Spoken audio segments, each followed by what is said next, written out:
about motivators for training.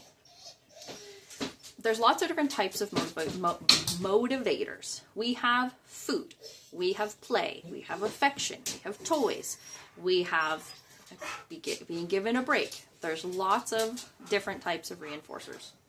The most common one that we're going to use is food. And one of the most important things, so with food being the most common type of reinforcer that we use, one of the most common questions I get is, what type of food should I be using? I do like to have my dogs work for their breakfast, their kibble, that kind of stuff. If I can build that food drive, most dogs you can. Some dogs aren't as willing to work for their kibble. So if you can't get your dog to work for kibble, that's okay. We have other options. A lot of the time we can build their ability to work for the kibble. And the reason that I want them working for their kibble most often is because I'm going to be in my house, which is a very low distraction environment a lot of the time. So I want to be using something that is really lower value, so that I have more options to go up to higher value things when I'm doing something harder or I'm in a new environment, that sort of stuff. If I can get my dog to work for kibble in the house, then I could use my higher value stuff when I'm out in the world. Okay? That's the first thing. Kibble, breakfast, dinner, that kind of stuff. If I'm using a treat, usually single ingredient meaty things are the best option. So freeze-dried liver, salmon, hot dogs, pieces of chicken, that kind of stuff are usually your best options. Usually the stinkier it is, the more the dog's going to like it a lot of the time. Cheese is another good one. Some dogs really like working for some vegetables, cucumbers, red peppers, that kind of stuff. Not every dog does, and that's okay. Having a variety of treats so that we can switch things up so that our dog's not getting bored of the same thing over and over. That can be something that can be really helpful.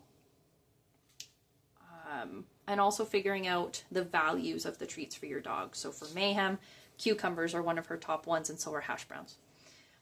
Hot dogs are fairly high value. Beef liver at this point is like, it's fine, she'll work for it, but there's lots of other things that she prefers. So I want to make sure that I know what types of things my dog likes so that I can use that to my advantage. If I'm just working in here making a video, I'm going to use some lower value stuff, and I don't want to be using my super high value stuff right now because it's much too easy to get one of those rewards for, okay? The other thing we want to keep in mind is the size of the treat. So very often I will have treats that come in the bag that are like this big or this big, and most people will just give that entire thing to their dog, and depending on the size of your dog, that may or may not be appropriate. Most of the time I don't need these really big treats. I want to use as small as I can so that I have more opportunities to reward my dog.